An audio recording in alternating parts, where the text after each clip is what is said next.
The following program is recorded content created by the Truth Network. It's Matt Slick Live. Matt is the founder and president of the Christian Apologetics Research Ministry, found online at carm.org. When you have questions about Bible doctrines, turn to Matt Slick Live for answers. Taking your calls and responding to your questions at 877-207-2276. Here's Matt Slick. Hey everybody, welcome to the show. It's me, Matt Slick. And you're listening to Matt Slick Live, as always. Hey, if you want to give me a call, all you got to do is dial 877-207-2276. And if you want to email me, you can do that this lovely Friday. That's easy. Just send an email to info@carm.org, info@carm.org. Put in the subject line radio comment or radio question or Matt's a doofus, something like that. It'll get through, and then we can get to them on the air when we get slow with the callers. And speaking of callers and stuff, as you guys know, I'll be out, Lord willing, in North Carolina, Kannapolis, next week, speaking at a conference. And we're going to have some guests on here, one now and some others later next week, talking about it. And let's get on with Laura. Laura, are you there? Hello, I am. How are you? I'm fine. Hanging in there. All right. Good to talk to you. And nice talk. We've met before, I remember, at different conferences and stuff with George. I think we have. I'm not sure. Yeah, that's right. Well, I know. That's right. Yeah, at least some online conferences. We've definitely spoken together. Yeah. So yeah. You look familiar. So we're going to be doing this conference, and George asked, and I totally agree. That was a great idea.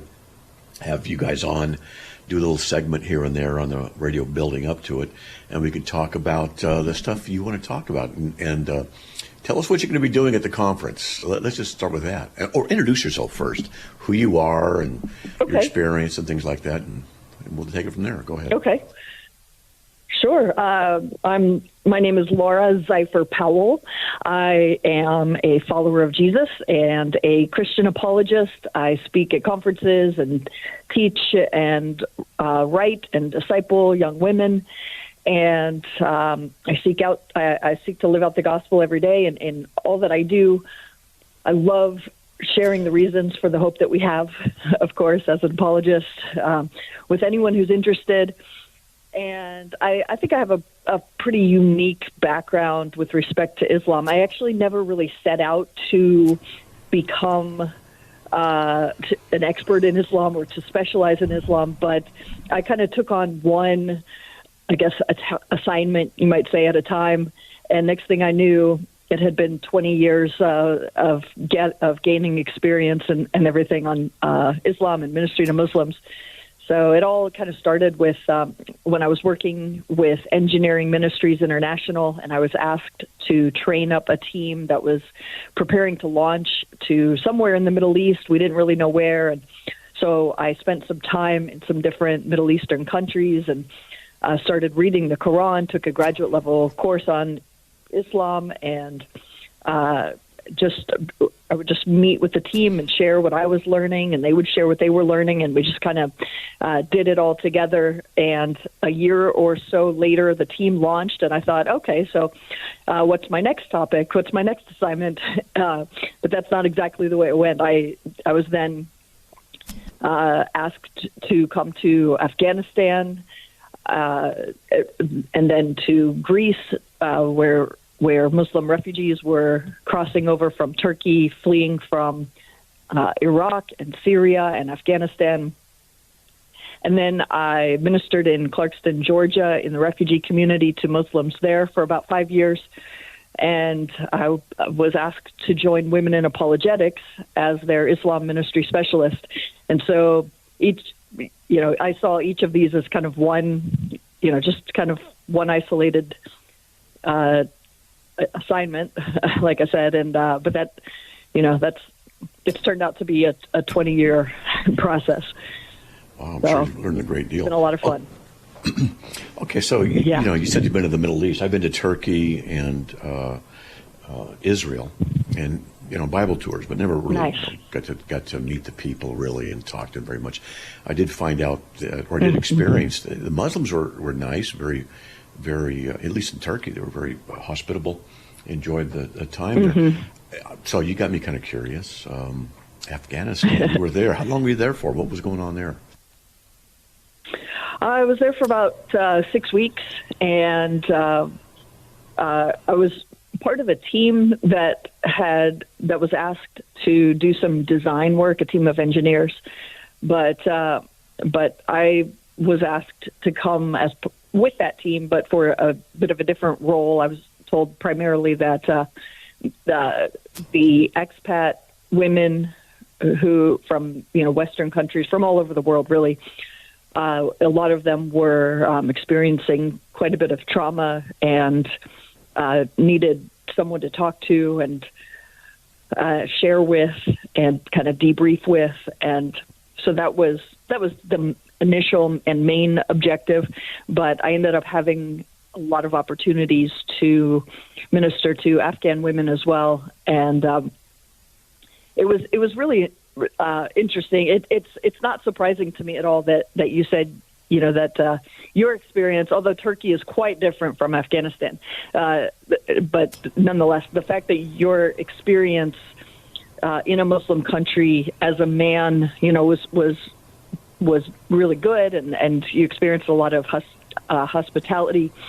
That was the experience of the men on my team, even in Afghanistan. At that, they would come back from each day talking about how incredibly hospitable the men were and how much fun they had sitting around the campfires, sharing adventurous stories and playing on military equipment and just having a blast together. And my experience as a woman, keep in mind there's an incredible separation between men and women. So I wasn't going where the men were going. I wasn't talking to the people the men were talking to. I was spending all of my time with women in a different place.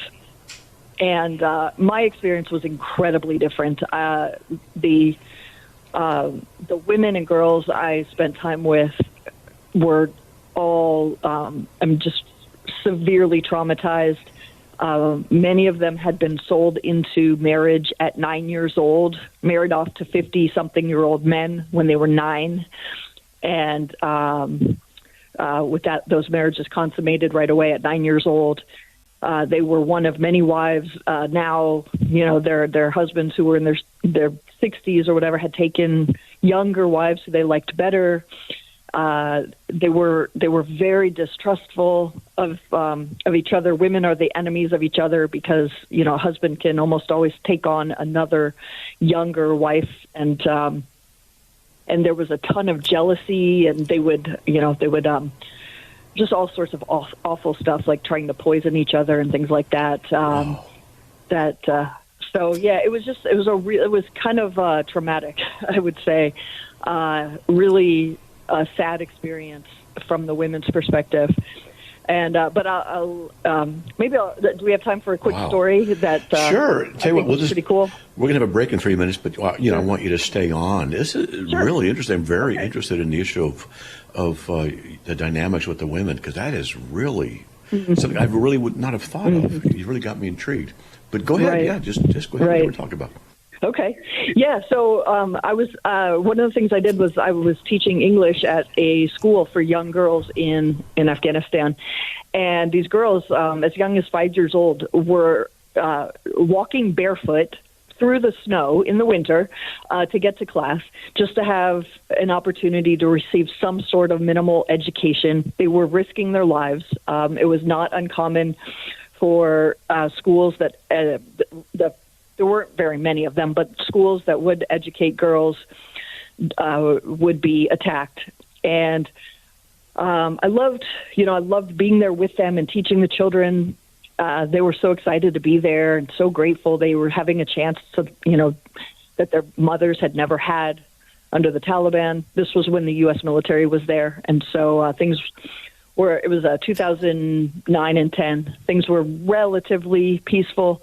But probably my favorite times were when I got to spend time talking to the young female teacher who I was helping, and to my translator who was there with us all the time. So these were both like 19-year-old girls.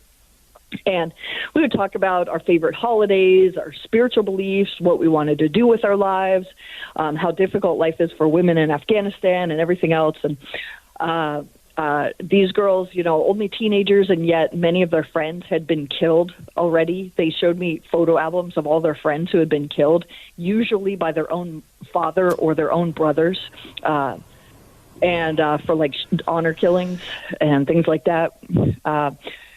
But one day it was really beautiful outside, and there had been this heavy snow the day before, and a white blanket of snow covered the grass and capped the mountains in the distance. The sun was shining, the skies were blue. It was just gorgeous.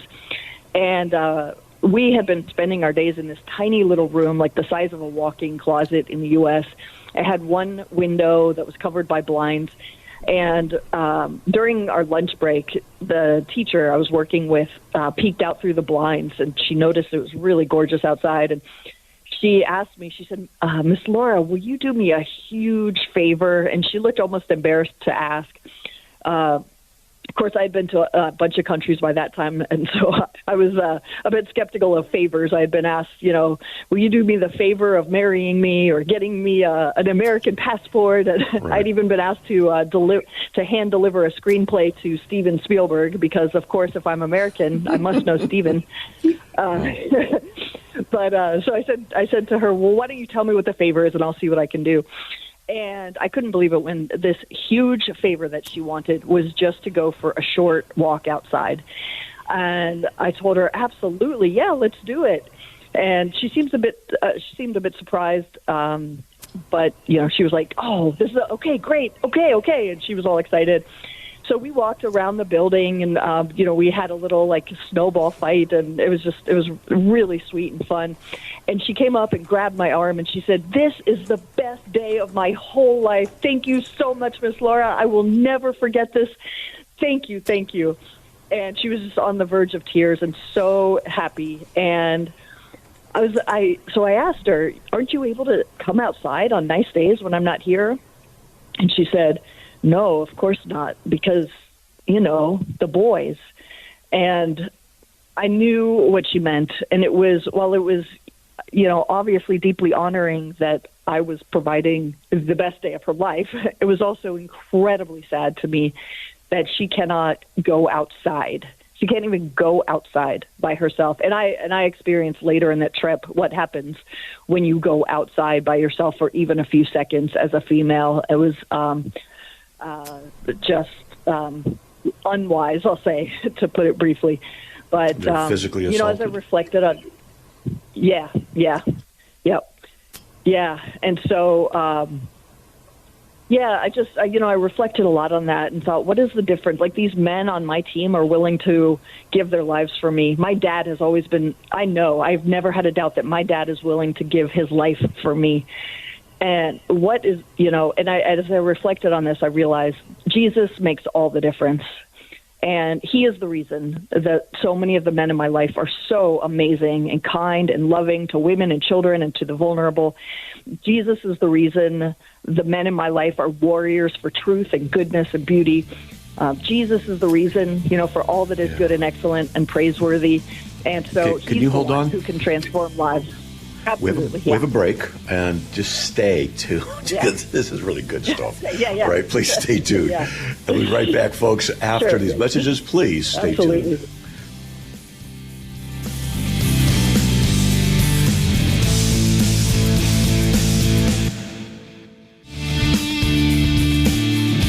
It's Matt Slick Live, taking your calls at 877-207-2276.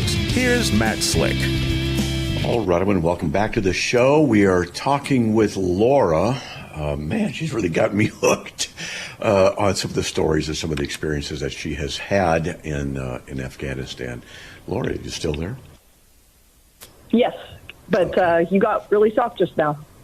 Well, there you go. Is that better? There we go. All right, no problem. Perfect.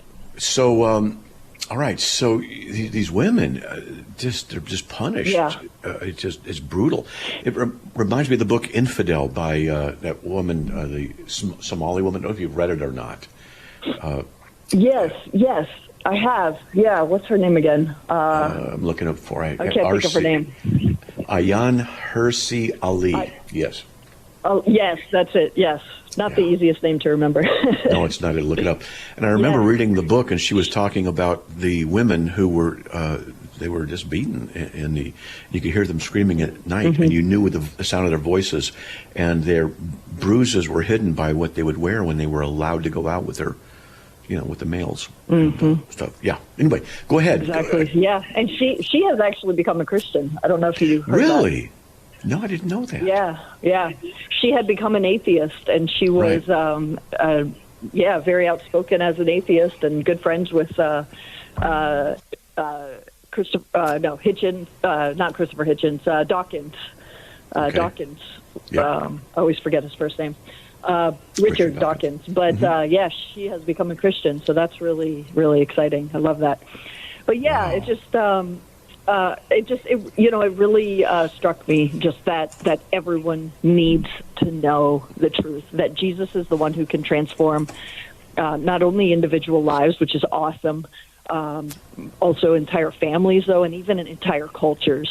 So, a lot of the behaviors that I've seen throughout the Muslim world are unacceptable in our culture, primarily due to the Judeo-Christian influence. And so everyone needs to know the truth. Everyone needs to know the reason for the hope that we have, both for for this life and obviously for eternity. Eternity is a long time, right? Yeah. So whatever the cost, I have said to myself since then, whatever the cost, I have to tell them. And so that's why I participate in conferences like the one that you and I are speaking at pretty soon. Yeah, I'm looking forward to meeting you. Any other guys, I've talked to them before and been to some of the conferences with George. George is such a great guy. He really is. He is wonderful, isn't he? Oh. He really is. He's one of the most humble guys I know, and I'm serious. He really is. Oh, absolutely. Yeah. Without a doubt.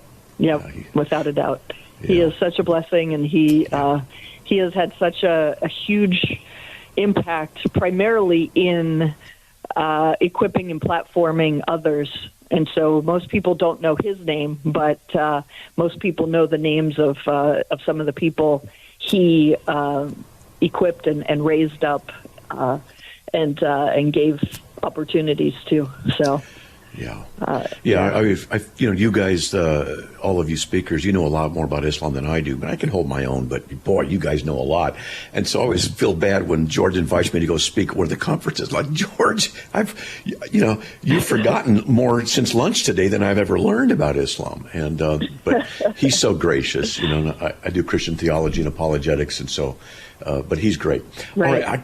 So I got a couple of questions here for you. One is, more than one. Sure. We'll get a break. At the bottom of the hour, we'll get the regular callers. But maybe we have some callers. I don't know if you have any callers who have any questions for you. Nope, and no. Okay. So how can people get a hold of you? Well, let's see. My website is laurazpowell.org. So that's LAURAZ, P as in Papa, OWELL.org, and there's a contact page to email me on that website. I also actually have a podcast called The Knight and Rose Show. It's KNIGHT, as in knight in shining armor, with my co-host, Wintry Knight, and we talk about all sorts of topics related to Christian worldview. We both have a strong background in public policy. We talk about the policy through a Christian worldview lens, as well as traditional apologetics topics, evidence for an intelligent designer, for the resurrection, the crucifixion, consciousness, all sorts of things like that. Whoa. So, man, when you said consciousness, you just, it's very rare that people discuss that as an apologetic issue. I'm impressed. Okay, so I got a question. Did you feel safe in Afghanistan? And the other one is, tell us about Islamic women coming to Christ and your experience with that. But did you feel safe in Afghanistan as well? No, not particularly. No. I'm, in the U.S., I'm used to being pretty independent and, and pretty strong. And I have my concealed carry license and go to the shooting range to practice for, make sure I'm up on my skills. And I'm athletic. I've done CrossFit for years. I do martial arts. Good. And so people don't tend to worry about me too much. But I'm not the easiest target, you might say. But and also, I don't go to too many dangerous places. My lifestyle is pretty, it's just not that dangerous in the U.S. But in Afghanistan, I had to lean very heavily on the men on my team, the men I was traveling with, to walk in front of me and behind me, to look out for me, to think about me. And I was completely covered. I had very little peripheral vision. When we walked a lot of the places we went, and when in the few occasions that we were together, and the roads had like heavy potholes, deep potholes in them, and there was one occasion when I stepped in one of these potholes because it had been raining. I couldn't tell it was a deep pothole. I thought it was just a normal part of the street, and ended up with all sorts of feces and urine and everything else all over my long skirt. And the place where we were staying with an American family was not very far away. You could almost see it from where we were. And so I was told to go back and change my clothes and just that the guys would be back later. They were just going to a local clinic to look at how things were done there, so that when they did their design, they wouldn't design something just way out of the ordinary for the culture. And so, just heading back like maybe an eighth of a mile to the house where we were staying, as soon as I turned in the opposite direction from the team, and they couldn't see me anymore because there was like this big wall in the median. Okay, hold on. Good spot. Sure. We got another break, so you got to stay on afterwards. No we want to hear what happens, because I'm like, okay, what happened? I'm visualizing it. So, folks, we'll be right back after these messages with Laura, and we'll be right back.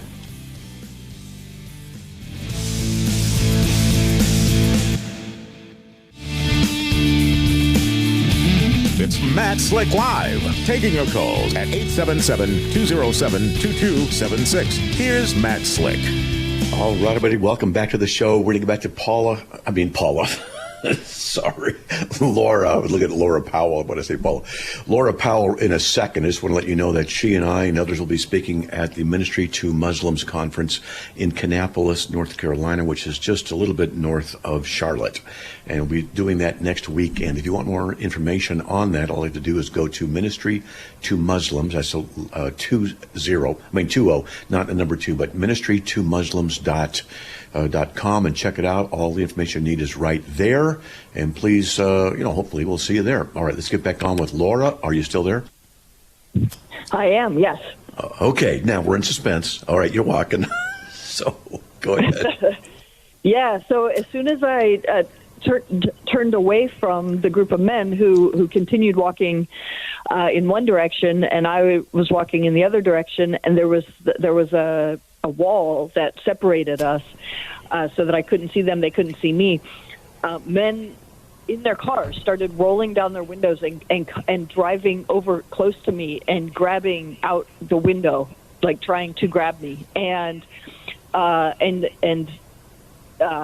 yelling at me. I didn't understand what they were saying, but when someone's not trying to help you or do you a favor. Right. So it was terrifying. It was absolutely terrifying. I ran as fast as I could, probably as fast as I've ever run in my life. And I'm a pretty fast runner, but I ran all the way back to the house with cars, like men in their cars coming up to me, kind of trying to grab out the window, until I got within sight of the guards who guarded the house where we were staying, and then the cars just kind of drove off and went away. And the guards let me in, and I went in and slammed the door and just started bawling, crying. I was so scared. I was shaking. And the family we were staying with helped me out and everything. But yeah, I think, the men felt terrible, of course, but they're Americans and they were used to, like, why would a strong, athletic woman, like, not be able to walk an eighth of a mile back to the house? That's right there. We can, so, but yeah, it is not safe, for women. I knew a couple of women who actually were kidnapped in Afghanistan a few years before I was there. And actually a friend of mine, Dr. Dilip Joseph, he was part of our team, that team that I'm just, when I was there.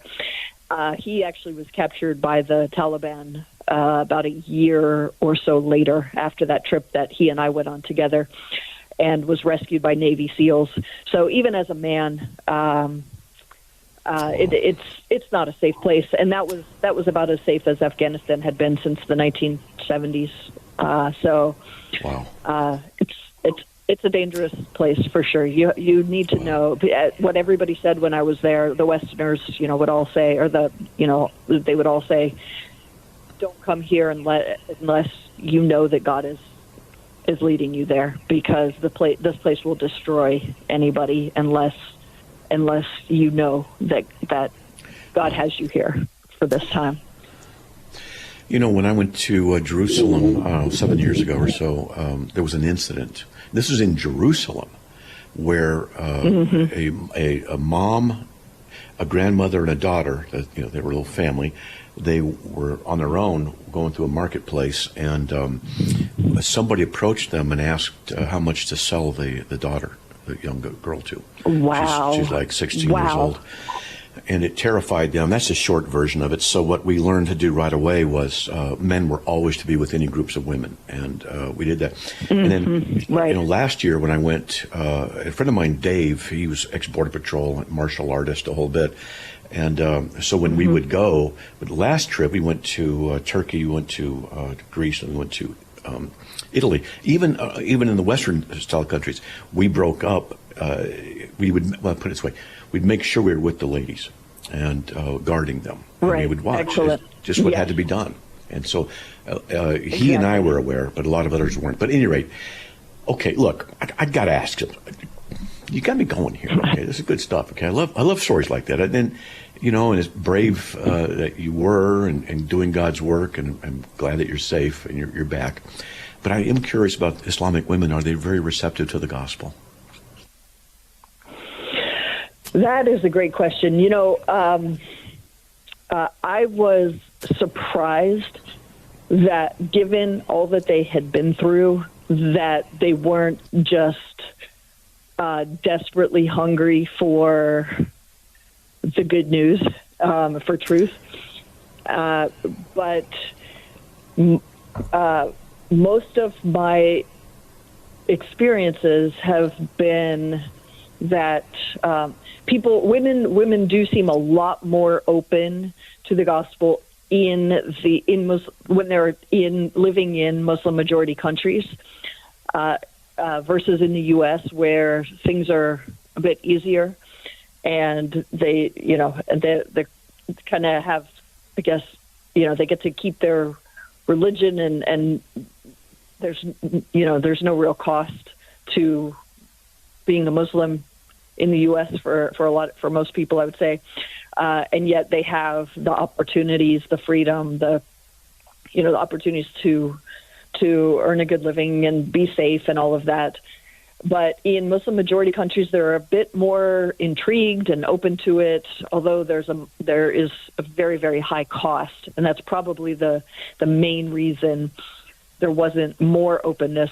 But what I saw and heard a lot of was women having dreams and visions of Jesus and then seeking out the truth and becoming Christians that way. So that actually is, so I go out, I like Greg Kokel's phrase, I'm looking for the people who are looking for me. That's kind of what I'm doing. You know, I share with everybody, but if people are just clearly, adamantly closed and do not want to know, you know, that's fine. That's their decision. But I'm looking for the people who are open, who are looking for me, who want to know, to invest the most time and risk and such into.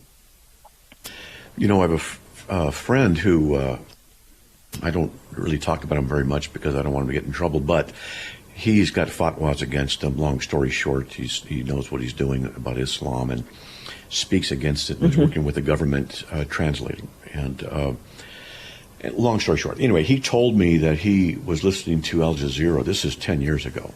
And Al Jazeera in Arabic was saying that they're going to do something about the thousands of people on a weekly or monthly basis are converting to Christ in the Islamic countries because of visions and dreams. Yeah, I believe it. I hear about it all the time. So, yeah. And usually the dream will come first, and then they'll seek out a believer and ask for the truth and read the word. That's kind of the most common story I hear. Wow. I've also heard that the biggest underground Christian church in the Middle East is in Iran. I've heard that. Yes, I've been hearing that a lot lately too, right? That's remarkable. Yeah. Wow. The people of Iran are rejecting Islam en masse. They're just done with it. People who have not become Christians, a lot of them are atheists now. They may have to say publicly that they're Muslims, but the majority, I'm told, is not Muslim anymore. I wouldn't be surprised. Okay, we got about a minute left before this break. Then we'll just get to callers and so no big deal for regular stuff. But what are you going to be speaking on at the conference next week? I will be speaking on Christ's finished work. The main focus will be the crucifixion, evidence for the crucifixion, because the Quran says Jesus was not killed or crucified. So I'll present evidence for the crucifixion, which is abundant. We'll talk about what most Muslims believe happened to Jesus and how to have conversations with them about those sorts of topics. Good. I'll probably sit in some of your classes. If I'm not teaching one over someplace, I'll be sitting and listening. Man, you know, the last one I went to in Anaheim. Great. Oh, it was great. Last one, you were there, I think, in Anaheim last year. It was fantastic. Actually, you know what? I ended up not going. I was hoping to go, but I had another commitment I was speaking at another conference that I had committed to at the same time. So I did hear about it.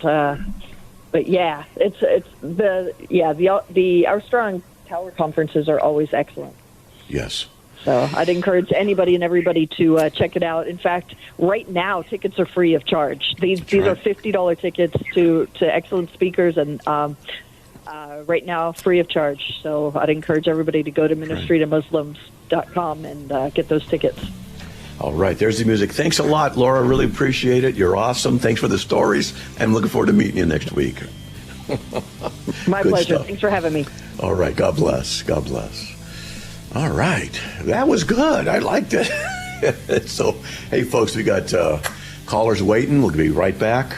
Get to those calls, and God bless. We'll be right back.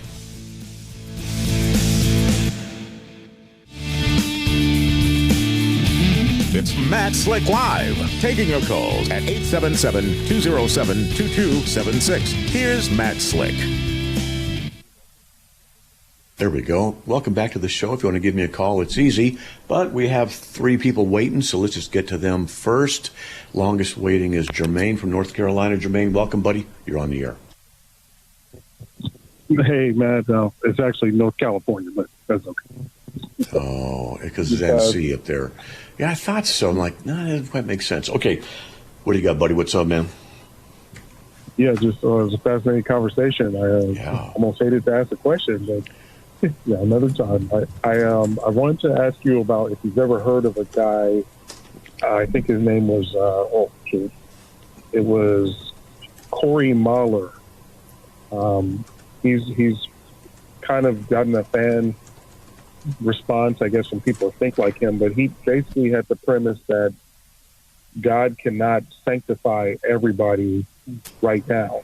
Like salvation, yes, but sanctification, no. In particular, blacks and other minorities. And he had a fascinating debate with James White a couple of months ago that I watched, and it made me think of you, just wishing that you kind of got a piece of him, because his theology was way out there. Is there any justification for what he's saying, that God cannot sanctify everyone in this lifetime? See, when just logically speaking, when you say the word cannot, what sense cannot God do something? Cannot because he's limited himself? Cannot because he's powerless to? So I was always ask for clarifications and things like that. But the issue of sanctification, I don't see any limit in the capability of God being able to save and sanctify whoever he wants. He's not limited by skin color or age or IQ or location. So it's interesting. Yeah, and I guess you'd have to really check him out to really get an appreciation for what he's trying to say. But he's attempting to make a scriptural argument that because you see some people in various states of disarray, and usually he picks the worst examples of what he's trying to use as an example, saying that, perhaps it's that God just won't sanctify them. But I've seen the opposite of what he's speaking of, and it just makes no sense. Even attacking things like IQ and genetics, it just seems like an attempt to justify some pretty racist beliefs with scripture. But he's saying they could be saved, they just can't be sanctified. And what? When you're how can you be? Doesn't make any sense. How can you be saved and also not sanctified as part of the salvation thing that God does with us? He lives in us at our justification, salvation. Then he starts working to sanctify us. So it makes no sense. You got to send me some information on who this guy is. So I tried looking his name up. I couldn't find anything. So if you could send me his name or a URL or something, I wouldn't mind checking him out. Yeah, actually, I think you should. And honestly, I truly pray that you're able to. I'm pretty sure he would love to engage in a debate with you. I think I know what would happen, but he's one of these people that I think some good, solid, scriptural wisdom would really do well to help other people, because I think the issue that people run into is they're saying they're Christian, and they are, but they're not reading enough to dispute some of this nonsense that is coming out of this guy's mouth. And he's just well read enough to throw people off. I don't think that would happen with a lot of folks who are just simply reading their Bibles, but he's in my opinion caused a lot of damage. So, but if you haven't heard of him, then send me some information. Yeah, send me some information. Okay, info@carm.org, and heck, dude, while you do that, send me your phone number and I'll give you mine. We'll stay in contact and stuff like that. I want to research this guy, because I'm always intrigued as well as appalled by anybody who would say that there's racist, based on skin color issues related to salvation and God's work. To me, it's fascinatingly stupid. To me, it is. Really, I want to hear about this, because I can't believe people believe it, It's so dumb. It's like, tell me some more. I want to know. Just take notes for a half hour. I'm not going to argue. I just want to know. And, so, wow. Yeah, send me the information, man. I want to find out, okay? I sure will. And I'll be praying for the upcoming conference where you'll be speaking at. I think that's going to help a lot of people. Yeah, I hope so, man. I know you're in Cali, but, hey, start driving now. You'll get there. All right? I think I'll take a virtual plane ticket. Okay. All right, man. Sounds good, brother. All right. Yeah, send me that info. I'm curious. Have a good week. You too, man. God bless. Wow. Really, seriously, I'm being just bewildered.